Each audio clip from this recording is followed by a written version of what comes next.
Okay, guys, so this is the truck that I'm working on, quote unquote, rebuilding it.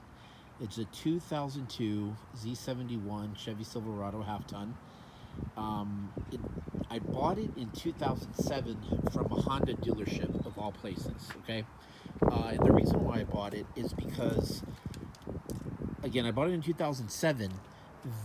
2002 was the last year that they had this kind of a curved grill. After that, the 2003 models, the grill just looked angry.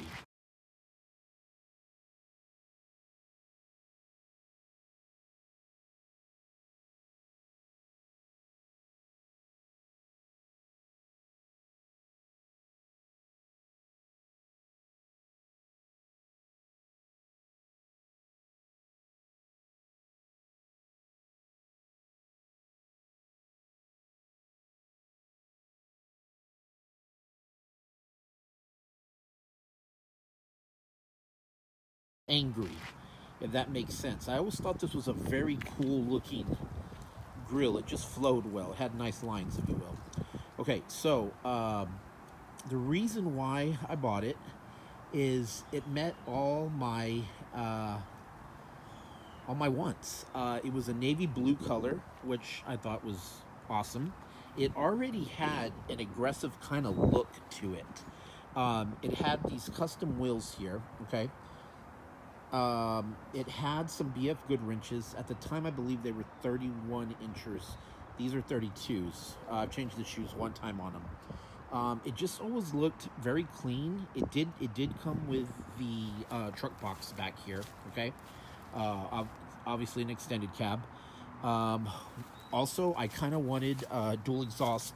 It has the two pipes, so that was pretty cool that it already had that on there. But it's not true dual exhaust in the sense of two mufflers or anything like that. Um, it's had a few dents along the way. Again, here are the custom wheels sitting on the BF Goodwrench 32 inches. What else can I tell you about it?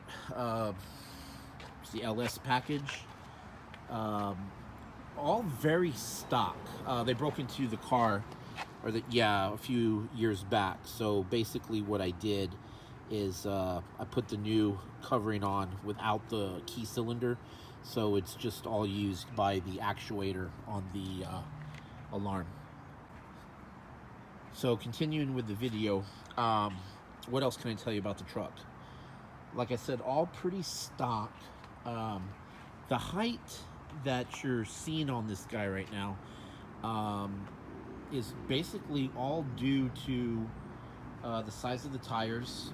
I have personally never put a lift kit or leveling kit on there, although I will tell you there are some blocks by the Leafs. Okay, so when I go under there, I'll show that to you. But other than that, yeah, it was just a really basic truck. About the only thing I ever did was I put a little, man, I couldn't even tell you right now if it's a Sony or a Pioneer sound system in the front. I got to open it up. I'm a Sony guy myself, so it probably is, but I think Crutchfield had a good deal on a Pioneer, so I got to double check. I'm not going to show you the interior today, though. What I have done to it is put the K&N air filter, not the cold air intake, but just in the box. Man, what else can I tell you about it? Uh, the center console. I don't know what you call that, but that little center console thing that goes up and down, that has broken. I'm going to be ordering another one. But really, where I'm at with the truck right now, it hasn't been driven in months. The battery's absolutely dead. But I have already gotten all the bolts off one side of the exhaust manifold. In a little bit, I'm going to pull the driver's side off, and I have already removed the majority of the bolts that house the catalytic converter. So hopefully today at some point I'll have all that done. But yeah, this is the Z71. This is the project truck. Okay, great machine. So I bought it with 62,000 miles, 5 years old, and it now has 160,000 miles on it. Okay, see ya. Okay, guys, let's go ahead and talk about the pretty much stock engine here. This is probably the third battery I have owned since owning the truck. I'm a die-hard kind of guy. Um, yeah. Like I said, all pretty stock. I've always kept it somewhat clean, but again, the truck hasn't been running for about probably about a good 6 months, and I haven't really been driving it since then. I drove it hard every day from about 2007 to about 2014-ish. Then I had bought a new car, and this was always kind of my standby. But as you can see, all the plastic is in really good shape. Nothing's cracked. Labels are a little faded. Like I said, I have the K&N inside in the air cleaner. Coolant reservoir right here. I took off the motor cover just because I knew I was going to start getting into it.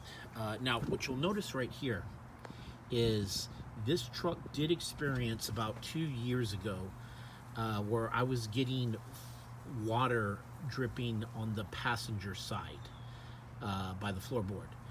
So what was happening is apparently there's a reservoir kind of radiator type thing within the dash, the heater core they call it. And think of it as basically a radiator where it heats up, and that's how you get your heat, from what I'm told.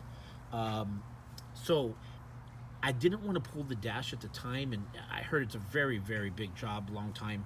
So what my cousin told me is, he says, we're just going to pull out this hose and the return, okay, and we're just going to couple them so it just completes the flow of what the heater needs to do, or whatever that flow of the water is doing. So when I do pull the dash and replace the heater core, obviously this hose line will go back into the input.